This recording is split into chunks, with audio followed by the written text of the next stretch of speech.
خب یک سوالی که خیلی از ما میپرسن، میگن فرق کوپ 8 و کوپ 4 در چه هست؟ ببینید، اولا که ما در مدل کوپ 8 دو تا سری داریم، سری معمولی و سری میلاتری یا نظامی، و در کوپ 4 هم همینطور، سری معمولی و نظامی.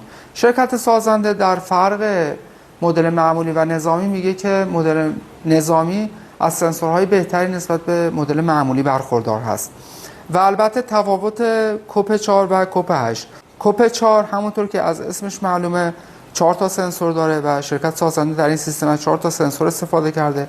قسمت لیزر در قسمت میانی سنسورها هست، سنسور حرارتی دستگاه، لیدار دستگاه که در این مدل های جدید کوچکتر شده، و OPS رادار و سوئیچ خاموش و روشن. اینجا هم که فیوز و قسمتی که کابل کانکتور ما وصل میشه. در دستگاه کوپ 8 شرکت سازنده اومده هست 8 تا سنسور استفاده کرده. آرایش سنسورها به این گونه است که داخل تصویر میبینید. قسمت لیزر را شرکت سازنده در این قسمت قرار داده و سنسور حرارتی دستگاه هم اینجا هست، و این هم سنسور لیدار دستگاه، OPS رادار دستگاه، سوئیچ خاموش و روشن، فیوز و قسمتی که کابل یا کانکتور وصل میشه. و هر دو دستگاه هم مانیتور یا صفحه نمایش هم پشتشون دارن.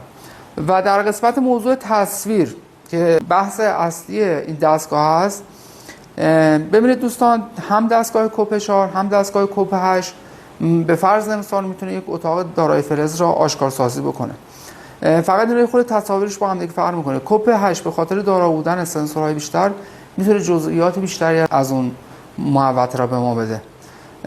البته نه اینکه کوپ 4 نتونه برای ما بگیره یا جزئیات نده، ولی کوپ 8 یک مقداری تو بحث جزئیات بیشتری نسبت به کوپ 4 در اسکن زمین به ما میده.